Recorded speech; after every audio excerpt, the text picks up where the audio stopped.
Welcome back. I am Cody, back here again, and I have another Vinyl Finds video this time.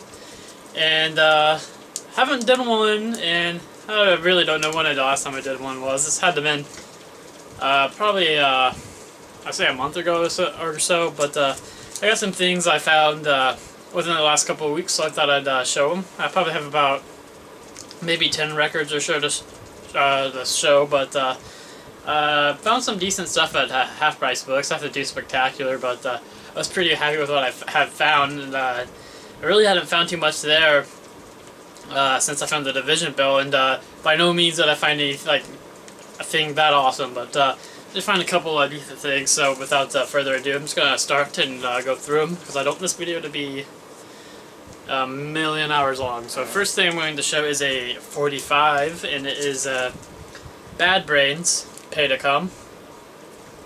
And I wasn't really too familiar with these guys, honestly, and I actually bought these on a recommendation from Derek.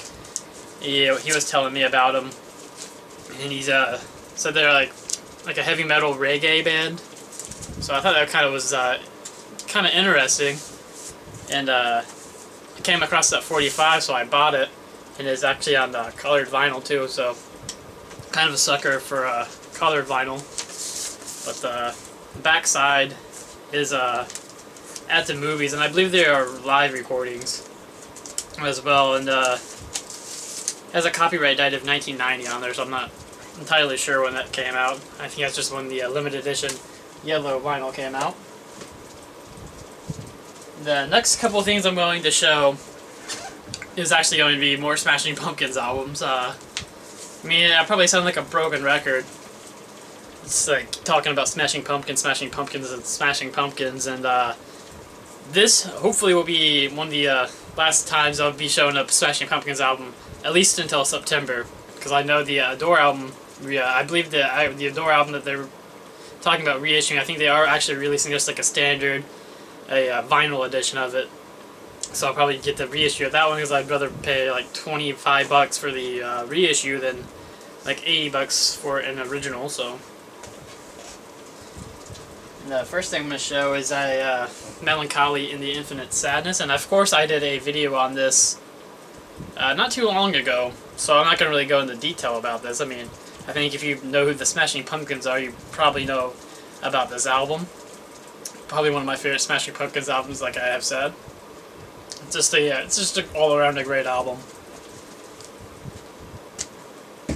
And the next album I'm going to show is another Smashing Pumpkins album that I picked up. I picked this up about a week ago, and it's the reissue of Gish that came out in 2011. Been looking to get this for a while, and I kind of was holding out because I wanted to get an original, but I just never really willing to pay the price for the original.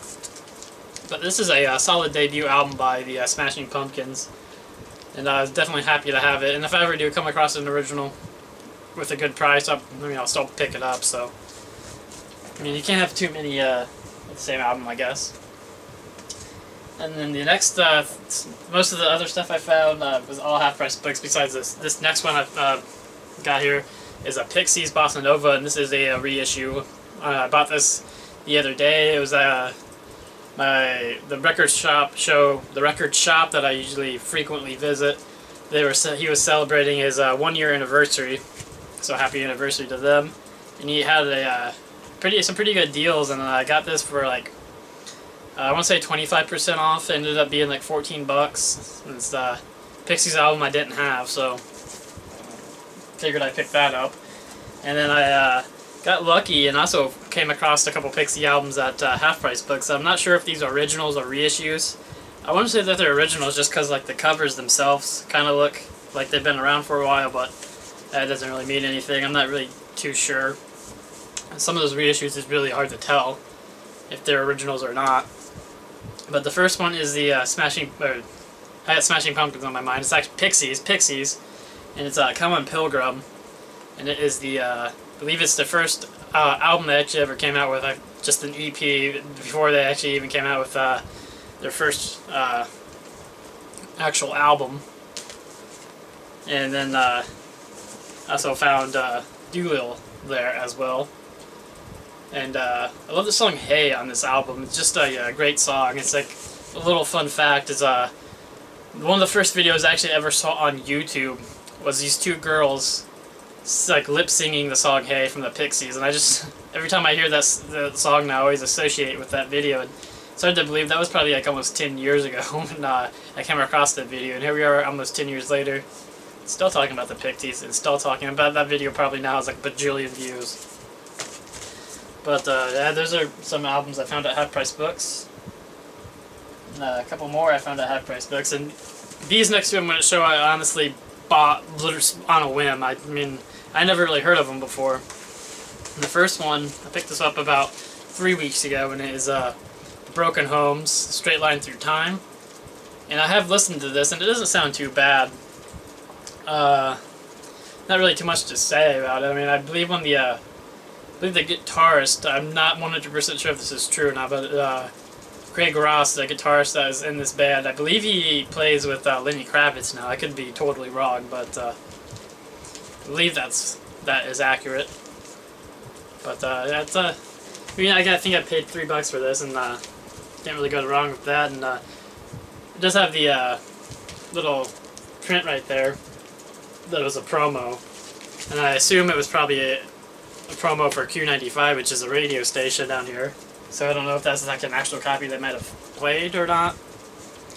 And then the next album I got on a whim was John Anderson, and I believe this is his debut album. And I'm not honestly that familiar with this at all. I got this for cheap, and I really honestly bought it solely on the fact that I think the cover looked cool.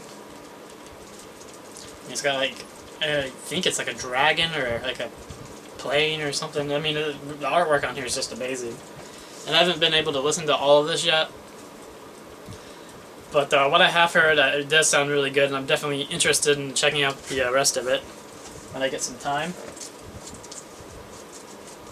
Then I also picked up the Best of Judas Priest, and this came out in 1978 is when this came out.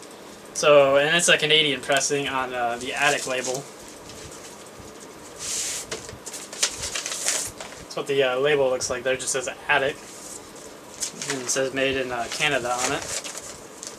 And some pretty good songs on here still, but there's obviously several Judas Priest songs that weren't not even out yet and when this came out, so they're obviously not included on here. But it does have Rock-A-Rolla, Never Satisfied, Dying to Meet You, Diamonds and Rust, Victim of Changes, Island of Domination, Deceiver, and The Ripper. So 8 solid songs from Judas Priest. I probably should maybe get a updated Best of Judas Priest album. And speaking of Judas Priest, I still do need to pick up the last their Redeemer of Souls albums. It's just like it's like $30 in my record shop, so it's kind of didn't really want to pay that much for it, but I'll pick it up eventually. And actually, I have right to the left of me, I have a giant Redeemer of Souls Judas Priest like blown up cover, but I don't have the album. Kind of makes no sense. But the other album I'm going to show is Motley Crue, Shout at the Devil.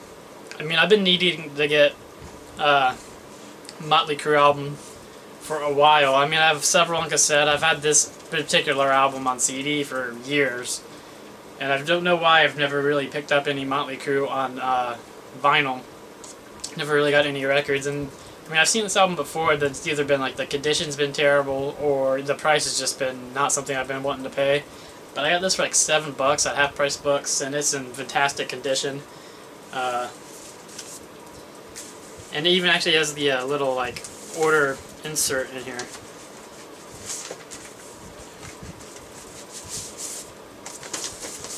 It has the original sleeve on the Red Electra label.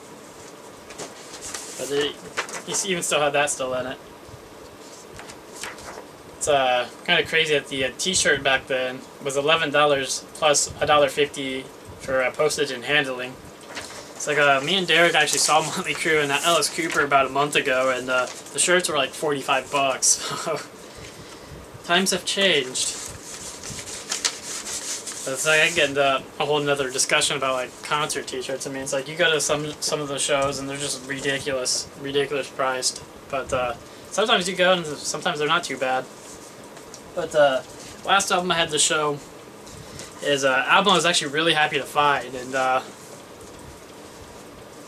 it is Nuggets Volume 1. I've been wanting to get these for a while, and I came across this at a half price books randomly for like $7. And I mean, I love psychedelic music. It's my favorite genre of music. I can listen to that stuff all day, every day.